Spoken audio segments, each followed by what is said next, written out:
अस्सलाम वालेकुम। Programme news one special के साथ मैं हूं आपका मेज़बान फ़याज़ मलिक। नाज़रीन, आज के प्रोग्राम में मेरे मेहमान हैं director general probation and payroll Shahid Iqbal. पूछेंगे हम उनसे कि उनका ये महकमा कैसे काम करता है, प्रोबेशन एंड पेरोल क्या है, इसके काम का तरीक़ाकार क्या है, और भी बहुत से सवालात और इनके जवाब देंगे शाहिद इकबाल। सर, बहुत शुक्रिया, आपने अपना कीमती टाइम दिया। सर, क्या है ये प्रोबेशन एंड पेरोल? बहुत शुक्रिया मलिक साहब, मुझे इंटरव्यू के लिए टाइम देने का। Punjab probation and parole service, ये it is one of the attach departments of home department. Home department के 11 अटैच डिपार्टमेंट्स हैं, जिसके अंदर एक ये प्रोबेशन एंड पेरोल है।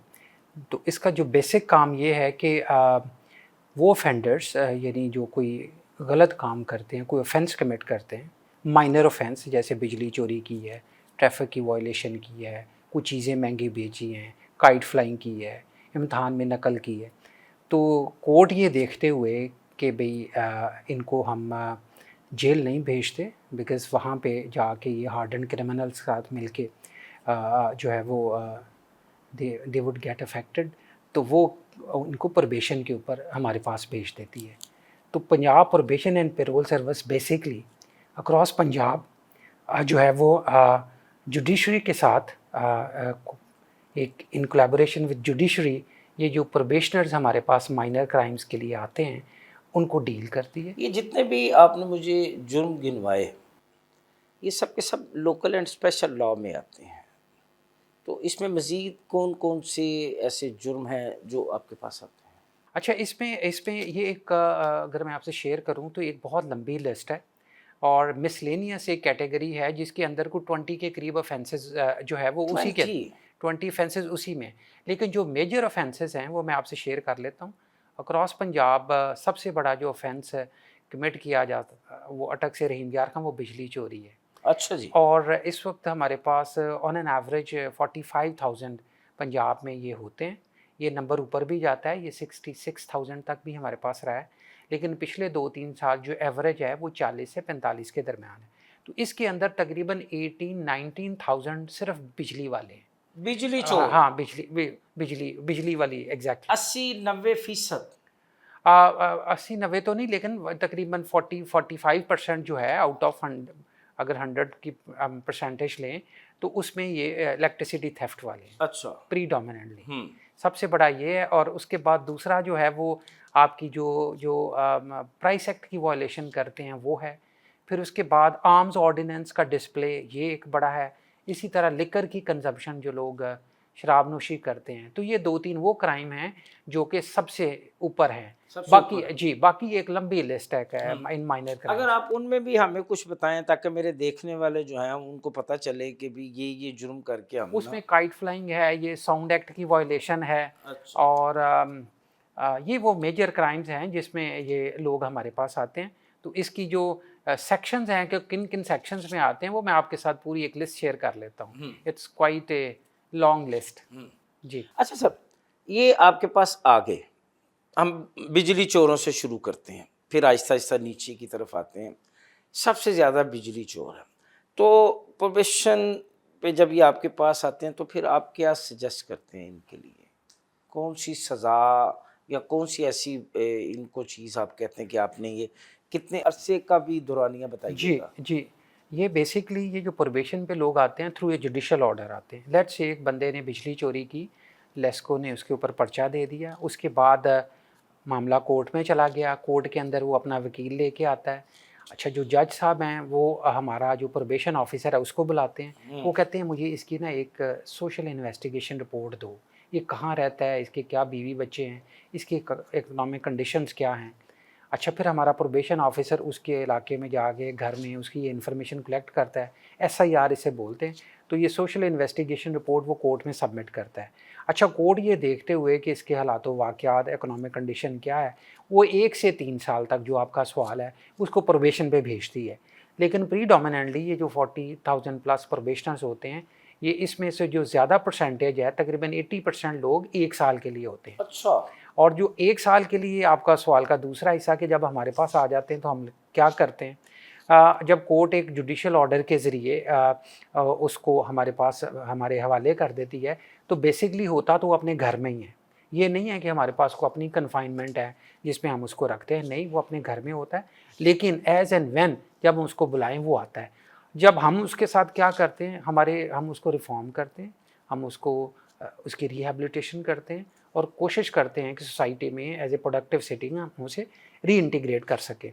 तो वो हम कैसे करते हैं, उसके लिए हम लोगों ने ऑफ कोर्स सबसे पहले तो एक मोटिवेशनल टॉक्स होती हैं, वो हमारा जो प्रोबेशन ऑफिसर उसके साथ करता है, सेशंस करता है। बिसाइड्स इसके रेफर्मेटरी टॉक्स के, सेशंस के, हम लोगों ने बहुत सारे जो गवर्नमेंट ऑफ पंजाब के डिपार्टमेंट्स हैं, अटैच डिपार्टमेंट्स हैं, उनके साथ हमारी मेमोरेंडम ऑफ अंडरस्टैंडिंग्स MOUs हैं। फॉर एग्जांपल रेस्क्यू 1112, ये टेवटा, PVTC, नेवटेक, इन लोगों के साथ, इसी तरीके सिविल डिफेंस वालों के साथ। तो हम लोग फिर उसको एक ट्रेनिंग देते हैं ताकि एक कारआमद शहरी बन सके, उसके पास कोई स्किल ला सके। रेस्क्यू 1112 में वो सीखता है कि अगर कोई एक्सीडेंट हो जाए, किसी को आग लग जाए, तो अच्छा। फौरी तौर के ऊपर मैं किस तरह की जो क्या जो रिस्पॉन्ड करना है, रिस्पॉन्ड कैसे कर करना सकता है? है। सिविल डिफेंस वाले उसे बताते हैं कि अगर कहीं आग लग जाए तो वो किस तरीके से वो आग बुझा सकता है इससे पहले कि कोई रेस्क्यू सर्विस आए। तो अगर इसी तरह जो स्किल इम्पार्टिंग इंस्टीट्यूशन जिनके साथ हमारा कोऑर्डिनेशन है, उसको हम फिर कोई स्किल इम्पार्ट कर देते हैं, देखते हुए कि अगर बंदा कोई लेट्स से इलेक्ट्रिशियन है, कोई प्लम्बर है, कोई कारपेंटर, मेसन है, तो उस हिसाब से हम उसकी स्किल सेट देखते हैं, उसको फर्दर हम एक ट्रेनिंग दे देते हैं free of cost. So this is how we try to make these offenders as productive citizens and we try to integrate them back अच्छा, इनटू ये सोसाइटी। जो प्रोबेशंस पे आपके पास लोग आते हैं, क्या ये रिपीटर होते हैं, बार-बार जुर्म करते हैं, या आप उनको लेते हैं जिन्होंने दानिस्ता या नादिस्तागनी में एक बार जुर्म किया हो? अच्छा, ये जी बड़ा इंपॉर्टेंट सवाल है। मैं इसमें ऐसे शेयर करता हूँ, यूजुअली तो ये फर्स्ट टाइम ऑफेंडर्स होते हैं, हुँ, कोर्ट भी ये देखती है, क्योंकि एक बंदा जो रिपीटेड ऑफेंडर्स हो उसको वो फिर प्रोबेशन पे नहीं भेजती, हुँ, उसको फिर वो जेल में भेज देते हैं। हुँ, तो ये जो एक तो फर्स्ट टाइम ऑफेंडर्स है, लेकिन आपने बात की तो मैं आपके साथ स्टैट्स शेयर कर लेता हूँ।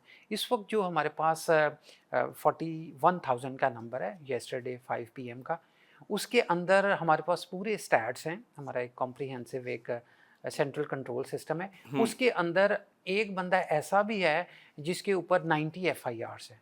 अच्छा। अच्छा, फिर हमने वो सारे डाटे की सबसेट्स बनाए हुए हैं कि कितने लोग हैं जिनके ऊपर 2 FIRs हैं, कितने लोग हैं जिनके ऊपर 4 से 6 FIRs हैं।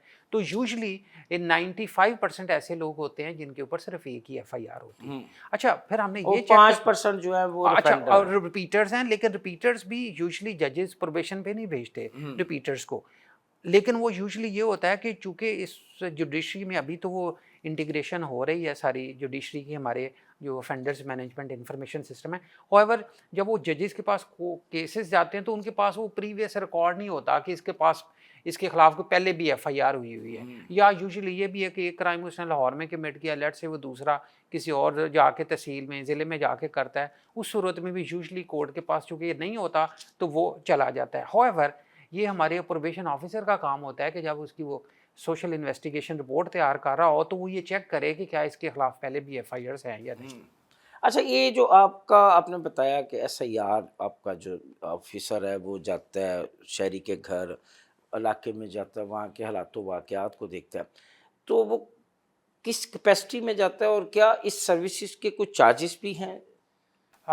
प्रोबेशन ऑफिसर जो है उसके जो JDs हैं, यानी जॉब डिस्क्रिप्शन है, या जो हमारा जो probation and parole service act 2019 है, उसके अंदर उसकी ड्यूटीज शामिल है, हुँ, जिसके अंदर लिखा हुआ है कि उसने सोशल इन्वेस्टिगेशन रिपोर्ट बनानी है और जाके कोर्ट में देनी है। क्योंकि ये एक सरकारी मुलाजम है तो इसने ये काम अपनी एज ए ड्यूटी करना है, तो इसके कोई चार्जेस नहीं है। ये उसके जो डिलीवरेबल्स हैं, जो डूएबल हैं हमारे प्रोबेशन ऑफिसर के, उसमें शामिल है कि वो एक SIR तैयार करेगा और कोर्ट को गाइड करेगा। लेकिन सर जितने आपके पास प्रोबेशंस पे लोग आए हैं, या जो आपने फिगर्स मुझे अभी बताया, इन पे तो अच्छा खासा जो फंड है वो आपका खर्च आता होगा।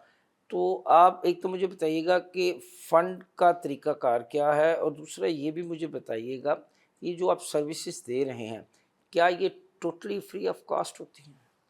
अच्छा, ये this is important question because मैं आपसे शेयर करूं कि इस वक्त जैसे मैंने बताया कि अराउंड 41,000 है, 45,000 ऑन एवरेज होते हैं।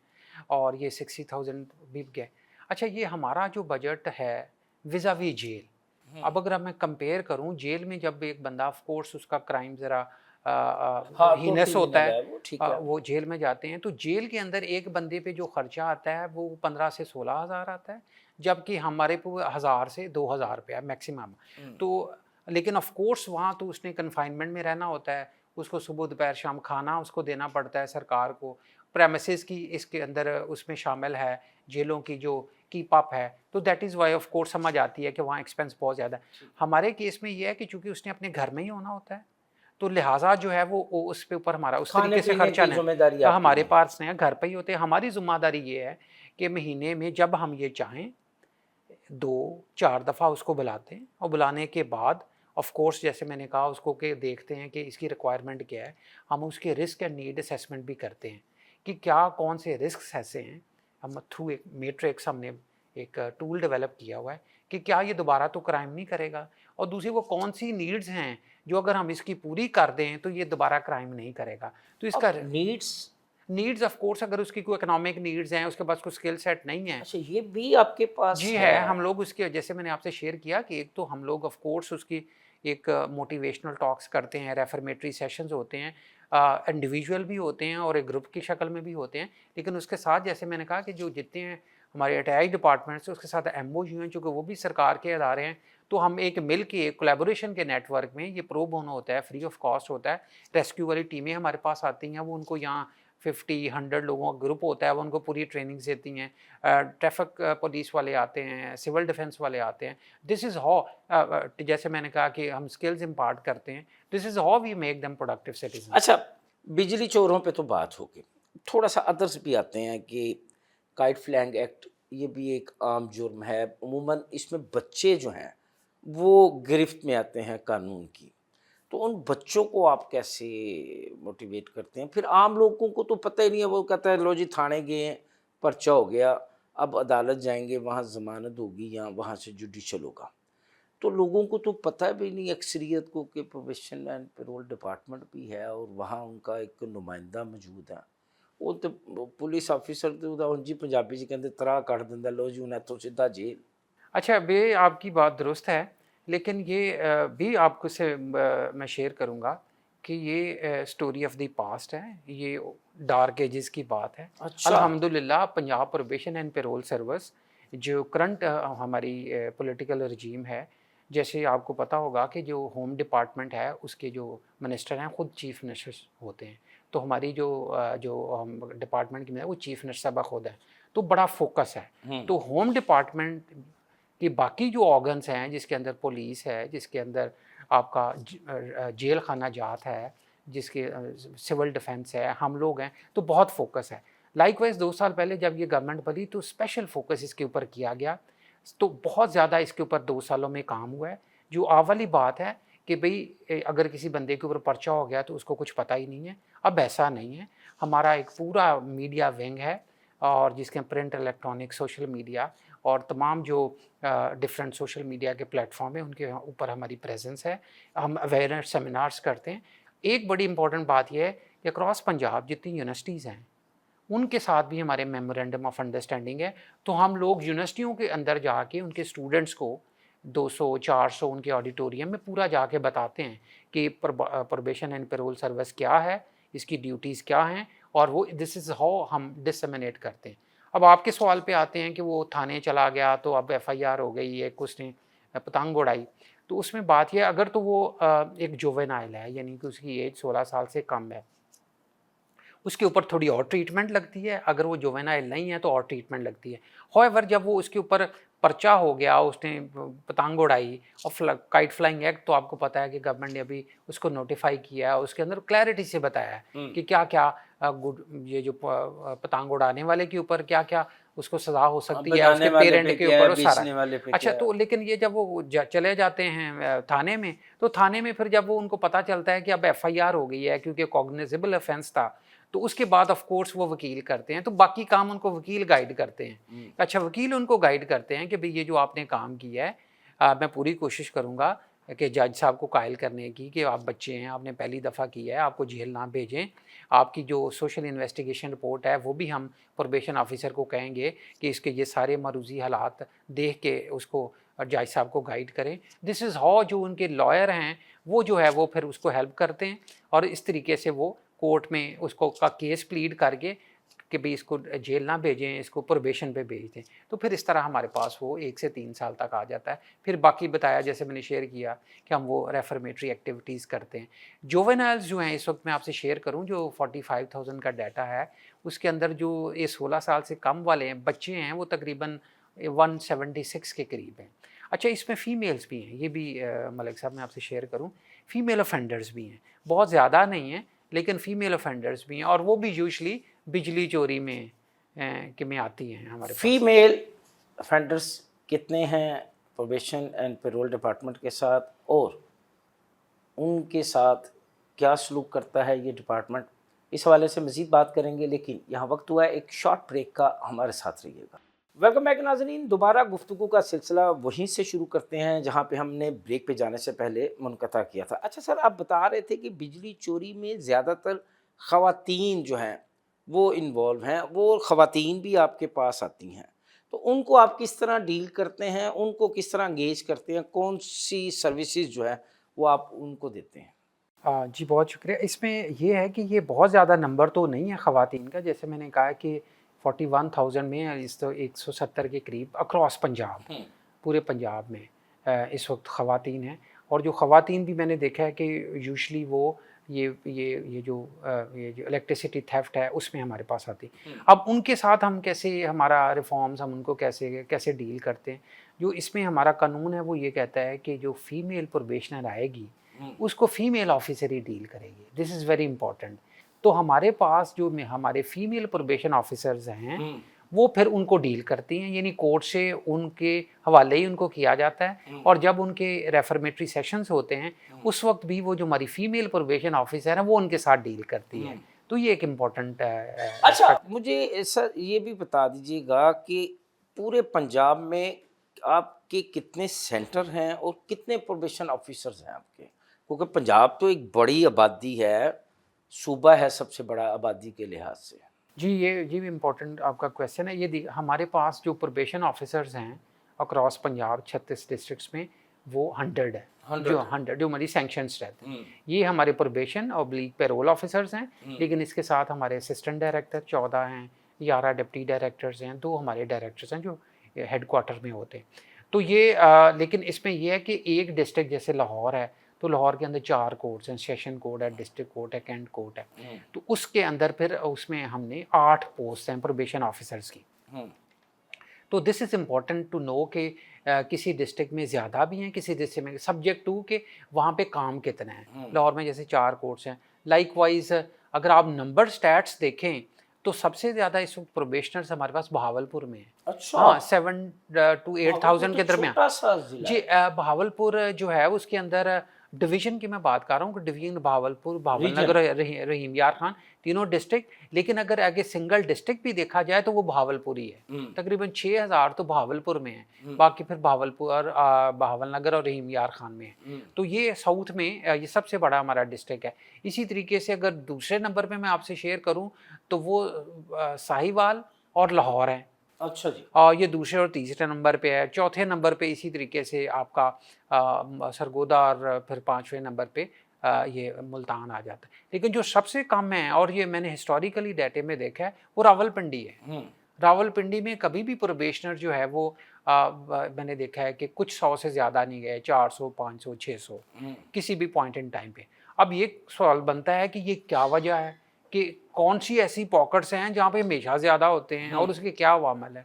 तो ये भी एक इम्पॉर्टेंट एस्पेक्ट है नहीं ऑडियंस तो को क्या जानना। आप समझते हैं कि आपके पास ये जो प्रोबेशन ऑफिसर्स हैं इनकी तादाद जो है वो काबिल कबूल है, बस काफ़ी है, इससे ज़्यादा की ज़रूरत है? हाँ, ये देखिए अगेन मलिक साहब बड़ा पर्टिनेंट आपका क्वेश्चन है। देखिए अगर इंटरनेशनली देखा जाए तो इंटरनेशनली क्या होता है कि एक प्रोबेशन ऑफिसर के पास 6 से 8 प्रोबेशनर्स नहीं होते हैं, जबकि हमारे एक प्रोबेशनर के पास कई कई 100 होते हैं। अब ये सवाल होता है कि जब कई कई 100 हैं तो उनको कैसे डील करेगा, वो उनको कैसे रिफॉर्म करेगा, रिहैब करेगा, जो हमारे महकमे का काम है, वो तो उनकी अटेंडेंस ही नहीं लगा सकता। ये बड़ा इंपॉर्टेंट क्वेश्चन है। अच्छा, this along with many other factors, एक नंबर बहुत ज़्यादा ये प्रोबेशनर्स का, और उसके बाद हमारे नंबर ऑफ प्रोबेशन ऑफिसर्स जो डील करते हैं वो बहुत कम।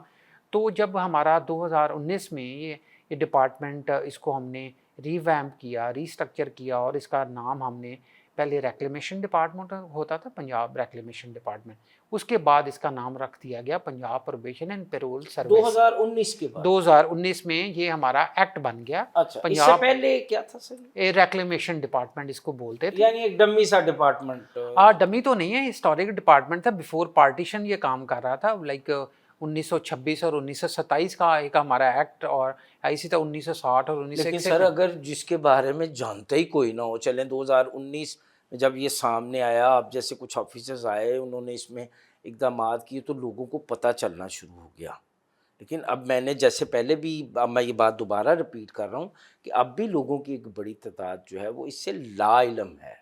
मलिक साहब, इसका जवाब ये है कि जो हमारा क्रिमिनल जस्टिस सिस्टम है, उसके जो मुख्तलिफ कंपोनेंट्स या ऑर्गन्स हैं, उसके अंदर आप देखेंगे पुलिस, प्रिजन, प्रोसिक्यूशन, जुडिशरी, इनका तो सबको पता है। सबको पता, लेकिन आपका क्यों नहीं प्रोबेशन पता? एंड पेरोल पांचवा इसका एक इम्पोर्टेंट।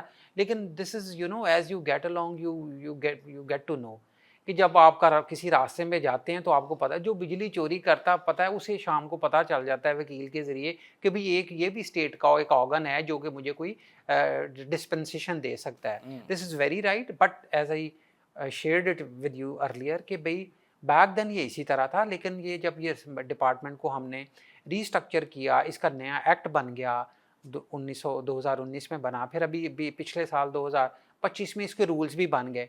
तो उसके बाद फिर इस डिपार्टमेंट ने ये देखा कि अब ऑफिसर बहुत कम हैं, वर्कलोड बहुत ज़्यादा है। तो अल्हम्दुलिल्लाह पिछले साल, ये भी इम्पोर्टेंट आपके साथ शेयर करना है बनता है, कि इस पूरे डिपार्टमेंट के ऊपर एडिशनल चीफ सेक्रेटरी साहब ने एक सीरीज़ ऑफ मीटिंग्स ली। अच्छा, तकरीबन 6 महीने वो मीटिंग्स चलती रहीं, और उसके अंदर जुडिशरी के लोग भी बैठे, उसके अंदर लॉयर हजरात भी बैठे, उसके अंदर हम लोग भी बैठे, फाइनेंस के लोग भी, रेगुलेशन के भी, लॉ के भी।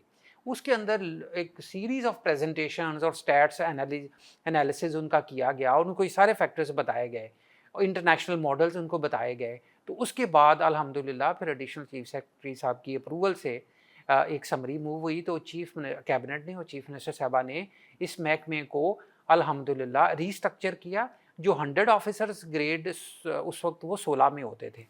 तो ये पहली दफ़ा, यानी 1990 से ये महकमा कोशिश कर रहा है कि हम ग्रेड 16 में आते हैं, पब्लिक सर्विस कमीशन के ज़रिए आते हैं। लेकिन हम वहाँ एक डिस्ट्रिक्ट का डिपार्टमेंट है जो ग्रेड 16 में, तमाम ऑफिसर जो रिटायर्ड डिपार्टमेंट के बाकी जितने हैं रिटायर्ड 48 हैं जो रिटायर्ड, वो सारे के सारे ग्रेड 17 में होते हैं। तो चीफ मिनिस्टर साहबा ने फिर इस महकमे को रीस्ट्रक्चर किया, सबसे पहले इनकी अपग्रेडेशन की।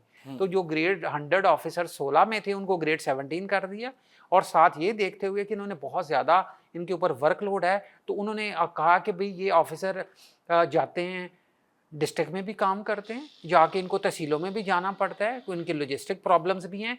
तो लिहाजा इन्होंने क्या किया कि उन्होंने कहा कि अब चूँकि तहसीलों के ऊपर भी फूड प्रिंट्स होने चाहिए, उन्होंने 85 न्यू पोस्ट ग्रेड 17 में इनकी सेंक्शन कर दी, यानी 85 नई सीटें probation and payroll of grade 17 में। और ये इतना बड़ा एक आप समझ लें कि एक रीस्ट्रक्चरिंग का स्टेप है जो पिछले 35 साल से किसी ने नहीं किया। अच्छा, ये भी इस गवर्नमेंट को देखेंगे, ये गवर्नमेंट ये क्रेडिट इस गवर्नमेंट को जाता है ऑनेस्टली, कि 35 साल ये लोग लड़ते रहे, ये रियलाइजेशन इधर आके हुई। और वो भी अल्हम्दुलिल्लाह जो सीनियर ब्यूरोक्रेट से additional chief secretary is very competent, very law knowing, और अल्हम्दुलिल्लाह उन्होंने जैसे फिर दिन रात उन्होंने समझा प्रॉब्लम कि इसकी एनॉर्मिटी क्या है। तो उसके बाद अल्हम्दुलिल्लाह ना सिर्फ वो ये किया, उन्होंने कहा कि नहीं, मैं इनको पूरा एक प्रमोशन का स्ट्रक्चर भी दूंगा। उन्होंने पहले अपग्रेड की, 100 लोग 17 में चले गए, फिर 85 पोस्ट साथ और दे दी कि अब ये तहसीलों में भी जाएंगे, ताकि इन लोगों को तहसील में जो जुडिशल ऑफिसर्स बैठते हैं उससे ये होगा कि एक तो नए प्रोबेशनर ज़्यादा आएंगे, और जो जेलों के ऊपर वजन कम होगा, जो कि एक बहुत बड़ा है। अच्छा सर, और उसके साथ मैं थोड़ी सी मैं इसमें बात मुकम्मल कर लूँ कि रीस्ट्रक्चरिंग जो डिपार्टमेंट की हुई, उन्होंने साथ ही जो ग्रेड 18 में इनको प्रमोशन स्ट्रक्चर भी दिया। तो ग्रेड 18 में इनकी उस वक्त सिर्फ 11 सीट्स थी, तो 38 पोस्ट उन्होंने ग्रेड 18 की सैंक्शन कर दी। और साथ ही उन्होंने कहा जो ग्रेड 18 ने ग्रेड 19 में जाना है, तो पहले सिर्फ 2 पोस्ट थी, एक SNGAD का ऑफिसर लगता था, एक प्रोबेशन एंड पैरोल का, सिर्फ एक पोस्ट इनके लिए थी। उसके ऊपर उन्होंने 11 पोस्ट कर दी। इट मींस कि इन्होंने एक पूरे डिपार्टमेंट की रीस्ट्रक्चरिंग की है, 17 की बेस बड़ी यानी इसको एक मुकम्मल जामिया जो है ना महकमा बना दिया। जामा में। अच्छा सर, आपका एक प्रोबेशन ऑफिसर, उससे लोग कैसे राब्ता कर सकते हैं? उसके पास तो आगे ही हज़ारों की तादाद में जो है वो लोग मौजूद हैं, तो उससे एक आम शहरी कैसे राब्ता कर सकता है? देखिए, आम शहरी जिसने कोई जुर्म कमिट नहीं किया, उसका तो उसके साथ कोई राब्ता नहीं होगा। जुर्म हो गया, जिससे पहली मर्तबा हो गया। अच्छा, वो देखें पहली दफ़ा इसने कोई कमिट किया, कोई ऑफेंस, तो ऑफ कोर्स सबसे पहले तो पुलिस हरकत में आती है। जब FIR होती है तो FIR होने के फ़ौरन बाद वो अपने वकील हज़रात लाता है। जब वकील हज़रात आते हैं तो उसके वक्त उसे समझ लगती है कि अच्छा, यहाँ अगर मैंने क्राइम कमिट किया तो मैं जेल भी जा सकता हूँ। और वकील साहब उन्हें बताते हैं, उनके लॉयर्स, के नहीं, ये आपके पास एक ये भी हमारी विंडो अवेलेबल है। Then he come get to know कि भाई अच्छा ये पुरबे। उससे पहले चूंकि ये इस तरह का कोई एसेंशियल सर्विस तो है नहीं है कि जो लोगों को पता हो कि भाई, तो that is why general public doesn't know about it. They get to know only when they commit some crime and their lawyers they brief them about that they have this window available with them. तो अब मुझे sir इसके साथ साथ ये भी बता दें ना कि लोग आपके पास आ गए, चलें जी, राब्ता भी हो गया, पता चल गया, आपके पास आ गए, एक दिन में तादाद कितनी है प्रोबेशंस की आपके पास रोजाना? अच्छा, कितने नए आते हैं?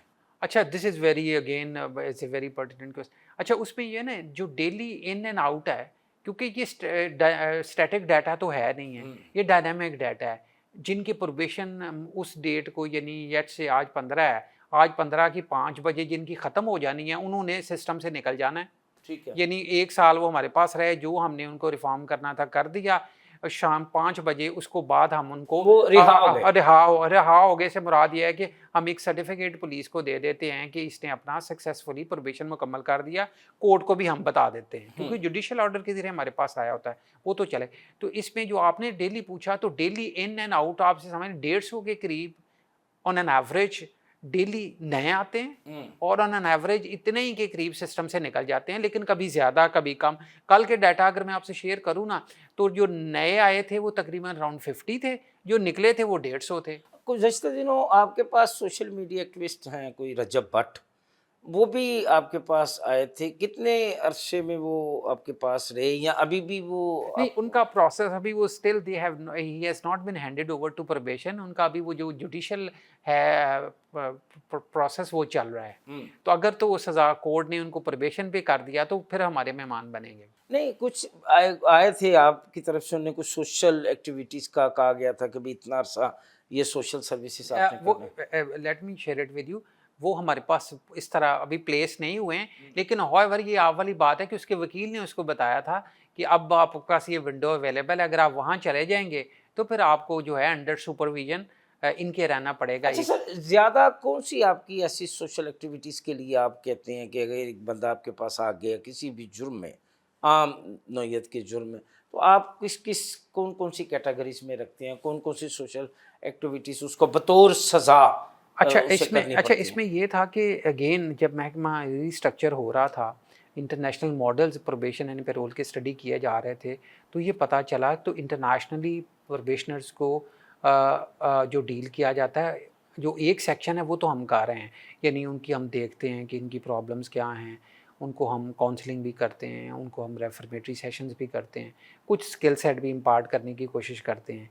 लेकिन ये पता चला कि ग्लोबली जो बहुत इंपॉर्टेंट है वो ये है कि वो उससे कम्युनिटी सर्विस लेते हैं, यानी वहाँ के प्रोबेशन एंड पैरोल डिपार्टमेंट जो वेस्ट के हैं, ऑस्ट्रेलिया के हैं, यूरोप, इवन फार ईस्ट, जापान में, या वहाँ का जो प्रोबेशनर है उनका प्रोबेशन डिपार्टमेंट ने मुख्तलिफ जो सरकार के महकमे होते हैं उनके साथ रजिस्ट्रेशन की होती है, तो उससे मैंडेटरी कम्युनिटी सर्विस लेते हैं। तो ऑर्डर करते वक्त जुडिशियल ऑफिसर जो हैं, कोई भी जज, वो फिर लिख देता है कि देखते हुए कि ये बंदा के पास स्किल सेट क्या है, एजुकेशन क्या है, तो उस ऑर्डर में लिख देता है कि 1 वीक में इतने घंटे ये कम्युनिटी सर्विस करेगा। अगर वो पढ़ा लिखा है तो कहेगा ये पढ़ाएगा, टीचिंग करेगा फलां जगह। अगर कोई लेबरर है तो वो ये कहेगा कि ये लेबर करेगा। अच्छा, इसको जब ये हमारी रिस्ट्रक्चरिंग टीम ने स्टडी किया तो उन्होंने कहा कि हम इसको एम्प्लॉय करेंगे यहाँ पे। अकॉर्डिंगली उसी एडिशनल चीफ सेक्रेटरी साहब के फोरम ने एवेंचुअली चीफ मिनिस्टर साहब ने उसकी अप्रूवल दी थ्रू कैबिनेट। तो हम लोगों ने पिछले साल जो सेक्शन 5 हमारा डील करता था उसमें अमेंडमेंट करके तो 5A इंट्रोड्यूस कराई, जो ये कहती है कि अब मैंडेटरी कम्युनिटी सर्विस करेगा। अब ये होता है कि अब जो नया हमारे पास प्रोबेशनर आता है उस पर हमारा प्रोबेशन ऑफिसर जज साहब को कहता है कि अब सर जो आप ऑर्डर करेंगे, अब पुराने वाला नहीं है, अब ये नया कानून है कि मैंडेटरी कम्युनिटी सर्विस। तो अब जो हमारे पास आते हैं वो डेली हम 50 to 60 के करीब जो हमारे पास प्रोबेशनर आ रहे होते हैं उसके ऊपर उनकी कम्युनिटी सर्विस लिखी होती है। अब कौन कौन सी कम्युनिटी सर्विस, ये अगेन आपका बड़ा सवाल है कि वो किस तरह की। सबसे पहले ऑफ कोर्स वो जज उससे पूछता है कि तुम्हारा एजुकेशन क्या है, स्किल सेट क्या है, उस हिसाब से वो ऑर्डर कर देता है कि ये कम्युनिटी सर्विस पढ़ाएगा, ये ट्री प्लांटेशन करेगा, ये इलेक्ट्रीशियन है तो वो ये फलां जगह जाके इलेक्ट्रिसिटी ये काम करेगा, हाँ सफाई करेगा। तो उसमें भी अब ये इसके लिए भी आगे अगेन होम डिपार्टमेंट जो हमारे डॉक्टर अहमद जावेद काजी साहब हैं, is very hard work, very meticulous. तो उन्होंने अल्हम्दुलिल्लाह इसको भी फॉर्मलाइज किया। उन्होंने कमेटियां नोटिफाई करवाई जो हेडेड बाय डिप्टी कमिश्नर्स। तो एक community service coordination committee notified है हर डिस्ट्रिक्ट में, जो हेड करता है डीसी, और उसका जो सेक्रेटरी है उस कमेटी का वो हमारा प्रोबेशन ऑफिसर है। और जो बाकी मेंबर्स हैं उस डिस्ट्रिक्ट के जितने जो डिस्ट्रिक्ट के बैंक में education, school, higher, PHA, labour आपका लोकल गवर्नमेंट, वो सारे उसके मेंबर्स होते हैं। जब मीटिंग होती है तो मेरा प्रोबेशन बताता है, जैसे लाहौर की मीटिंग पिछले दिनों ली डिप्टी कमिश्नर साहब ने, तो हमारी प्रोबेशन ऑफिसर हैं, उन्होंने उनको बताया कि इसको 4000 हमारे पास प्रोबेशनर्स हैं। तो उस वक्त सारे, तो अब आप हमें गाइड करें, ये कोर्ट के ऑर्डर हैं, तो हम यहाँ डिप्लॉय कर सकते हैं। तो वो सारा काम कि इनकी डिप्लॉयमेंट कहाँ होनी है, कितने घंटों के लिए होनी है, रोटेशन क्या होनी है, वो फिर वो कमेटी करती है। तो अल्हम्दुलिल्लाह ये एक इंटरनेशनल मॉडल था, जो भी अल्लाह का शुक्र है कि इस वक्त पंजाब के अंदर भी ये इम्प्लीमेंट हो रहा है। Director general probation and parole Shahid Iqbal के साथ गुफ्तगू का सिलसिला जारी है, लेकिन यहाँ वक्त हुआ एक शॉर्ट ब्रेक का। हमारे साथ रही। वेलकम बैक नाजरीन, दोबारा गुफ्तगू का सिलसिला वहीं से शुरू करते हैं जहाँ पर ब्रेक पे जाने से पहले हमने मुनक़ता किया था। अच्छा सर, प्रोबेशन पे तो बात हो गई। अब मुझे ये बताइएगा कि आपके पास जो 41,000 प्रोबेशनर्स मौजूद हैं, अगर वो पंजाब की जेलों में मुंतकिल हो जाएं तो वहाँ की तो सूरत हाल अथल पथल हो जाएगी। ये देखें, ये बड़ा एक अगेन बड़ा इम्पोर्टेंट एस्पेक्ट आपने हाईलाइट किया। हमारी जो ऑलरेडी इस वक्त प्रिजन्स हैं across Punjab, they are over crowded. 60,000 plus inmates हैं वहाँ के ऊपर, और बहुत रिफॉर्म्स हुई हैं जेल साइड के ऊपर भी बहुत ज़्यादा, अगर आपको कोई मौका मिला हो। लेकिन उसके बावजूद एक कैपेसिटी है, नई प्रिजन्स भी बन रही हैं। अगेन जैसे मैंने कहा कि करंट गवर्नमेंट का बहुत फोकस है लॉ एंड ऑर्डर के ऊपर। अगेन लॉ एंड ऑर्डर का बड़ा इंपॉर्टेंट कंपोनेंट है हमारा जो जेल एडमिनिस्ट्रेशन है। अच्छा, ये अगेन ये दोनों सिस्टर ऑर्गेनाइजेशंस हैं, Punjab probation and parole and prison. So we are sister organisation. You are very right कि अगर यही वो लोग जो कि इस वक्त जो हमारी provincial justice coordination committee headed by chief justice साहब है, जब वो बैठती है तो वो यही चीज़ देखती है कि ऑलरेडी इतनी ओवर क्राउडेड हैं प्रिजन्स, जिसके उसके अंदर सारे हमारे secretary home, IG prison, IG police सारे बैठते हैं उस प्रोविंशियल जस्टिस कोऑर्डिनेशन कमेटी की मीटिंग में। तो वहाँ पे फिर ये बातें होती हैं कि वो फिर अपने तमाम जुडिशल ऑफिसर्स को फिर हदायत जारी करते हैं कि पूरी कोशिश करें कि ज़्यादा से ज़्यादा लोगों को आप प्रोबेशन पे भेजें। सो मच सो कि लास्ट मंथ एक उन्होंने पूरी एक्टिविटी भी करवाई हमसे कि कौन से ऐसे ऑफेंसेस हैं जिसके अंदर लोग इस वक्त जेलों में हैं, लेकिन उनको वहाँ पे दोबारा रिव्यू करके तो उनको प्रोबेशन पे भेज। तो 11,000 लोगों की एक लिस्ट हम लोगों ने कंपाइल की कि ऐसे ये वो लोग हैं जो जेल हैं, लेकिन अगर उनको रिव्यू किया जाए माह में तो 11,000 लोग एक दिन के अंदर of course through certain judicial process वो प्रोबेशन पे आ सकते हैं। अब उनको जो है प्रोबेशन पे ले रहे हैं आप? हाँ, yes, this is in the offer. अच्छा, प्रोबेशन पे तो बात होगी, ये पेरोल क्या है, ये कैसे काम करता है तो एक ही डिपार्टमेंट मगर इसके दो हिस्से हैं जी। तो इससे क्या काम लेते हैं, ये क्या है? यस, ये Punjab probation and parole service, जो पेरोल है, जो लोग माइनर ऑफेंसेस करते हैं वो तो प्रोबेशन पे आ गए 1 से 3 साल तक। अच्छा, जो हीनस क्राइम करते हैं और जिसमें सबसे बड़ा हीनस क्राइम आपका मर्डर है। ठीक है। अच्छा, ये जो मर्डर्स होते हैं फिर ये they are sent to prisons, life imprisonment usually होती है, डेथ सेंटेंसेस होते हैं सब्जेक्ट टू, फिर ये they are converted into life imprison 25 साल। अच्छा, जब वो वहाँ चले जाते हैं तो उसके बाद एक मिनिमम होता है कि एक minimum period of imprisonment, confinement अगर उन्होंने मुकम्मल कर लिया है, जो कि 1/3 होता है यूजुअली 10 साल। और साथ दूसरी कंडीशन ये होती है कि वो जेल के जो 10 साल उन्होंने गुजारे हैं उनका कंडक्ट अच्छा हो। जो उसको एक्ट डील करता है उसका नाम भी यही है, पंजाब यानी good conduct prisoners relief act, उसका नाम ही हम लोगों ने ये रखा हुआ है। जिसका कंडक्ट अच्छा हो तो उसके ऊपर यानी 1/3 सज़ा भी पूरी कर ली, जो 1/3 सज़ा पूरी किया उसके जेलों के अंदर कंडक्ट ठीक था, तो उसके बाद ये होता है कि वो ख़ुद भी कह सकता है कि मुझे पेरोल पे रहा करें, सुपरटेंडेंट भी उसको रिकमेंड कर सकता है। हमारा जो पेरोल ऑफिसर हर मंथ को जो सेशन जजेस, एडिशनल सेशन जजेस जो जेल विजिट्स करते हैं, हमारा पेरोल ऑफिसर साथ जाता है, वो भी रिकमेंड करता है, वो भी लिस्ट कंपाइल करता है, उनको देता है कि भाई सर ये रिहा हो सकता है। तो फिर एक प्रोसेस है, कोडल प्रोसीजर फॉर्मेलिटीज़ पूरी करके तो वो बंदा जो है वो अगेन मैं आपसे ये शेयर करूं कि इस साइड के ऊपर भी बहुत ज़्यादा काम हुआ है, पेरोल साइड के ऊपर भी।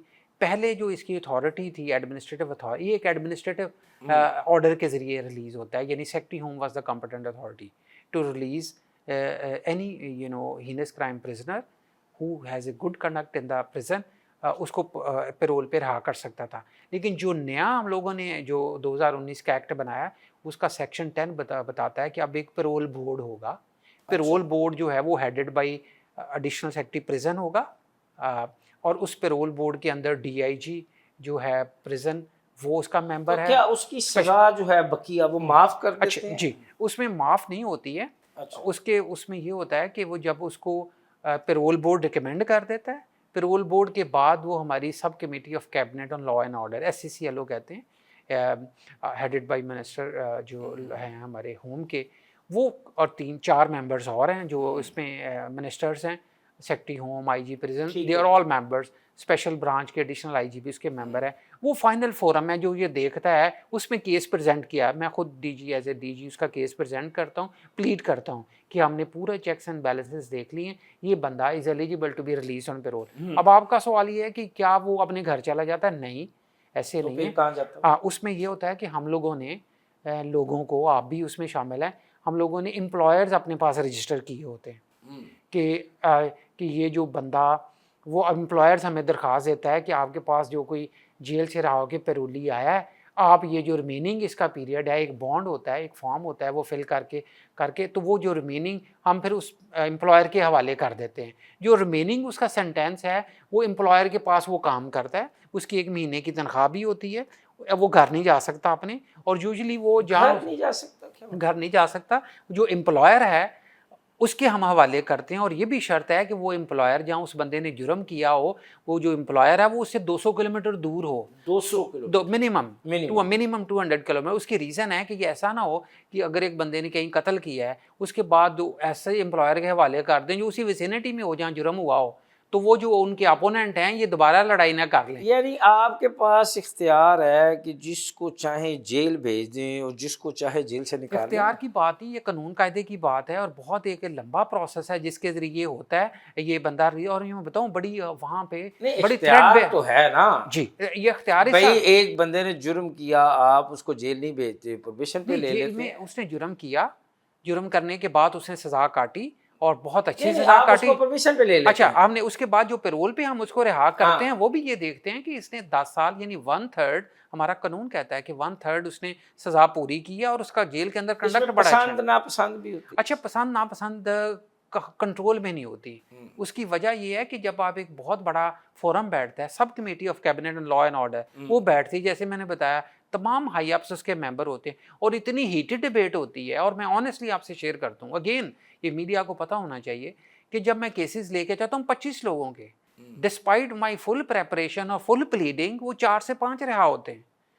वो कहते हैं कि नहीं, दे आर इस मर्डर। वक्त कितने बंदे जी पेरोल पे हैं? जी, एज वी स्पीक 40 का नंबर था, लेकिन ये यूजुअली होता है कि ये अगेन उस कमेटी ये देखती है कि ये इसकी रिमेनिंग सज़ा कितनी है। तो 4-5 साल जिसकी रिमेनिंग सज़ा होती है, कहती नहीं अभी इसकी सज़ा बड़ी है, आप यूँ करें कि अभी इसको डिफ़र करते हैं, आप इसको 6 महीने बाद दोबारा लेके आएँ या साल बाद दोबारा लें। तो यूजुअली जो मिनिमम इस वक्त जो पॉलिसी बनाई हुई है, एक कैबिनेट छोटी कमेटी बनी थी मिनिस्टर्स की, उसने रिकमेंड किया था कि मिनिमम 2 साल वालों से ज़्यादा नहीं करेंगे। तो जिसकी 2 साल सज़ा बाकी है वो आ गया पैरोल पे, चला गया एम्प्लॉयर पे पास काम करता रहा, लेकिन उसमें भी यही होता है कि वो 2 साल नहीं पूरे करता, उसको रिमिशंस मिलती हैं। जैसे अभी ईद के ऊपर उसको रिमिशन मिल गई, वो 6 महीने की रिमिशन मिल जाती है, तो उसको उसकी सज़ा कम होती अच्छा, रहती है। ऐसे जब केसेस आप पुटअप करते हैं, लेके जाते हैं, तो इसके पीछे कुछ सिफारिशें भी तो होती होंगी, सियासी मुदाखलत भी होती होगी कि सर शाहिद साहब है, अपना बंदा है। देखिए जब अगर कोई किसी भी तरह की कोई रिकमेंडेशन हो भी, तो आगे प्रोसेस इतना रिगरस है, इतनी कोडल प्रोसीजर फॉर्मेलिटीज़ हैं कि उसके उसके ऊपर है वो इम्प्लीमेंट अप्लाई होनी होनी है। एक दिन में कितने सिफारशी फ़ोन आते हैं आपको? सिफारशी फ़ोन देखिए, जैसे मैंने ये कहा है कि ये प्रोबेशन एंड पैरोल ऐसा डिपार्टमेंट है कि जो कानून और कायदे के अंदर जकड़ा हुआ है। ठीक है। Everything we do because probationers आते हैं थ्रू ए जुडिशियल ऑर्डर। ये नहीं जुडिशियल ऑर्डर है, उसमें हम वी कैन नॉट किसी भी तरह की उसमें अंदर वो हम कोई हैंकी पैंकी नहीं कर सकते। इसी तरीके से गेंद जिसने पैरोल पे रहा होना होता है, उसने 2 चीज़ें तो पूरी की होना ही, यानी 10 साल कैद काटी हो, जेलों के अंदर प्रिजन अच्छा हो, उसके बाद ये जो इतना बड़ा यानी पैरोल बोर्ड उसको रिकमेंड करे, SCCL रिकमेंड करे, और उसके बाद की भी सज़ा भी सिर्फ 2 साल बाकी है, तो यूजुअली इस तरह की बहुत अच्छा, ज़्यादा रिकमेंडेशन नहीं होती। आप अपने डिपार्टमेंट की मजमूई कारकर्दगी से मुतमिन हैं, और इसके साथ साथ ये भी बताएं कि इसकी जो मौजूदा स्ट्रेंथ है वो काफ़ी है, या उसमें इजाफे के हवाले से भी आपने कोई रिकमेंडेशन जो है वो सीनियर्स को भिजवाई है? जी, ये बिल्कुल ठीक बात है कि ये ऑफ कोर्स हर जगह इश्यूज़ होते हैं, ह्यूमन रिसोर्स के भी इशू होते हैं, लॉजिस्टिक्स के भी इशू हैं, जो कि हमारे भी हैं।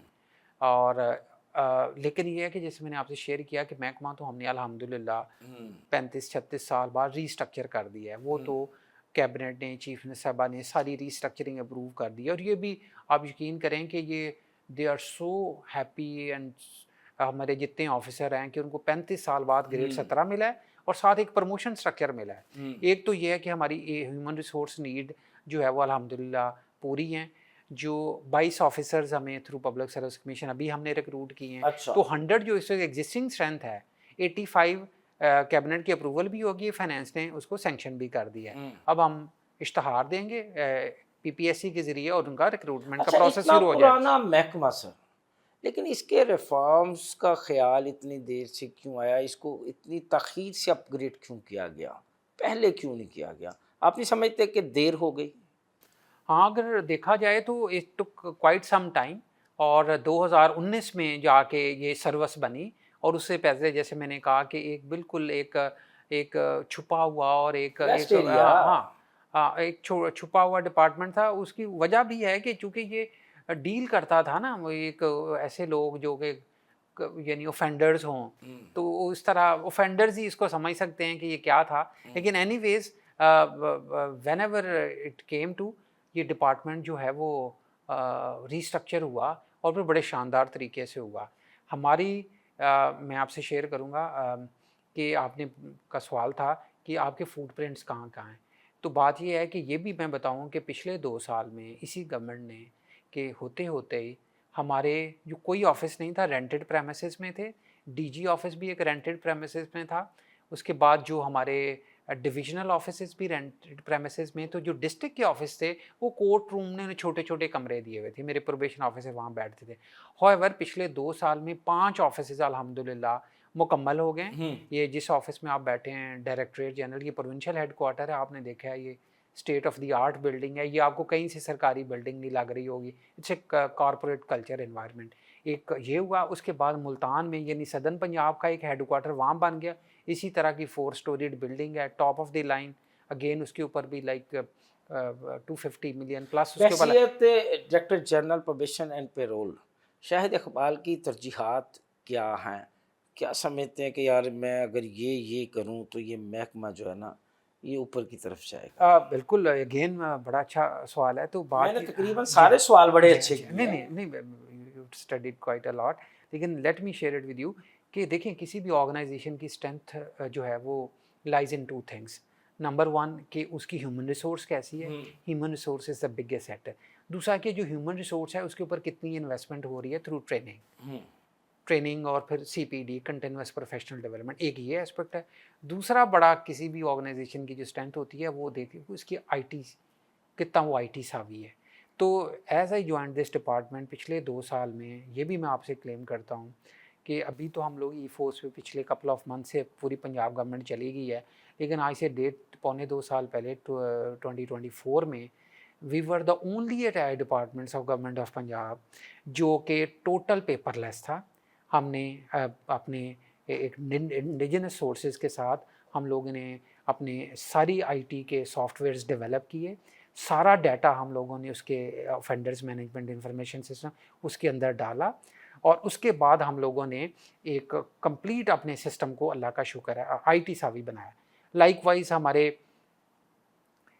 ये जो मैंने बातें की हैं तो इसके ऊपर 2 साल पहले जो हमने इसका रोड मैप हमें गवर्नमेंट ने गाइड किया, कैबिनेट ने गाइड किया, चीफ मिनिस्टर साहब का एक डायरेक्शन थी, होम डिपार्टमेंट वो खुद देखती हैं। तो हम लोगों ने सबसे पहले तो इनकी ट्रेनिंग देखी, क्योंकि ग्रेड 16 में जब ये ऑफिसर आते रहे पिछले 35 साल, तो ग्रेड 16 में इनकी कोई इंडक्शन ट्रेनिंग नहीं थी। कानून के इनके जो सर्विस रूल्स है उसमें भी नहीं लिखा हुआ था कि कोई इंडक्शन ट्रेनिंग होगी या कोई इन सर्विस ट्रेनिंग होगी। तो हम लोगों ने इनकी एज गवर्नमेंट की डायरेक्शन पे, गाइडेंस के ऊपर हम लोगों ने इनकी फौरी तौर पे ऊपर जो एग्जिस्टिंग 100 ऑफिसर्स थे उनकी हमने 6 वीक्स की ऑनलाइन, क्योंकि रिसोर्स का भी इशू था, बहुत ज़बरदस्त यानी इनकी हमने ट्रेनिंग करवाई। उस ट्रेनिंग करवाने के बाद हम लोगों ने, अच्छा जो फैकल्टी जिन्होंने उनको ट्रेनिंग दी वो top of the line faculty थी, यानी फाइनेंस के लोग हैं, टॉप ऑफ द लाइन। अगर आप एडमिनिस्ट्रेशन के हैं, ऑडिट के हैं, जनरल एडमिनिस्ट्रेशन के हैं, क्योंकि डिफरेंट स्किल्स के लोग हैं तो वो बड़ी ज़बरदस्त इनको। उसके बाद इनका एक असेसमेंट एग्ज़ाम हुआ। असेसमेंट एग्ज़ाम हमने गवर्नमेंट कॉलेज यूनिवर्सिटी के जो है वो ऑडिटोरियम में कंडक्ट करवाया। अगेन वो हमारी अच्छा ट्रेनिंग पे हमने फोकस किया, ट्रेनिंग दिलवाई, और दूसरा टेक्नोलॉजी के ऊपर हमने बड़ा काम किया। हम लोग अगेन मैं शेयर करूं, हम सबसे पहले पेपरलेस हुए। अगेन हम अल्हम्दुलिल्लाह फर्स्ट एवर अटैच डिपार्टमेंट हैं जो हम एआई पे चले गए हैं, एडेप्टिव एआई के ऊपर। यहाँ पे हम कोई भी चीज़, हमारा अपना नॉलेज वॉल्ट है, probation and parole knowledge vault, उसके कोई भी चीज़ अगर आपने को करनी है तो ट्रेडिशनल नहीं है, आपने कोई भी आपके पास इशू आता है आपने नॉलेज वॉल्ट को दे देना है, हमारे उस सॉफ्टवेयर को विद इन 1 सेकेंड वो आपको टोटल एग्जाम का एग्जामिनेशन करके कानून कायदा एग्जिस्टिंग लगा के तो उसका जवाब निकाल देगा। अच्छा सर, आखिरी सवाल, जो लोग आपके पास आते हैं प्रोबेशन पे, क्या उनका कोई क्रिमिनल रिकॉर्ड भी बनता है कि वो इससे मुबर्रा होते हैं? अच्छा, ये बहुत ही टेक्निकल क्वेश्चन है और ये भी लोगों को पता होना चाहिए। यस, ये जिन लोग माइनर्स ऑफेंडर हैं, जब ये कोर्ट में जाते हैं और कोर्ट उनको फाइनली देखते हुए उनकी सोशल इन्वेस्टिगेशन रिपोर्ट उनको प्लेस करते हैं, तो वो बंदा कोर्ट की नज़र की हद तक तो वो ऑफेंडर होता है, यानी कॉन्विक्ट होता है, लेकिन for the purpose of police record वो नहीं होता। तो इसका मतलब है कि ये बहुत बड़ी कोर्ट की एक, समझ लें कि एक कंट्रीब्यूशन होती है कि वो उनको एक मौका देती है कि आप सुधर जाएं, हम आपको जेल नहीं भेज रहे, अगर जेल भेजेंगे तो आप क्रिमिनल रिकॉर्ड बन जाएगा, हम आपको प्रोबेशन पे भेज रहे हैं, हमारी नज़र में तो आप हैं कॉन्विक्ट कोर्ट की नज़र में, लेकिन जनरल सोसाइटी की नज़र में, पुलिस लॉ एंड ऑर्डर की नज़र आप नहीं हैं। तो ये this is very important, that is why फिर लोग जब वो जाते हैं उनको पूरी कोशिश ये होती है कि वो प्रोबेशन पे आ जाएं ताकि उनका रिकॉर्ड ना बने। लाइकवाइज जब एक बंदा प्रोबेशन मुकम्मल कर लेता है तो हम फ़ौरन एक सर्टिफिकेट भेजते हैं लोकल पुलिस को कि ये इसका फौरी, तो ये जो आपने एफआईआर काटी है इसको खारिज कर जो है दें और वो रिकॉर्ड ख़त्म कर दें। ये कोई इसका कोई क्रिम, he is not a criminal. बातें सुनी आपने director general probation and parole Mohammad Shahid Iqbal की। यहाँ प्रोग्राम न्यूज़ वन स्पेशल का वक्त ख़त्म हुआ चाहता है। अगले प्रोग्राम तक के लिए मुझे और मेरी टीम को इजाज़त दीजिए। अल्लाह हाफ़िज़।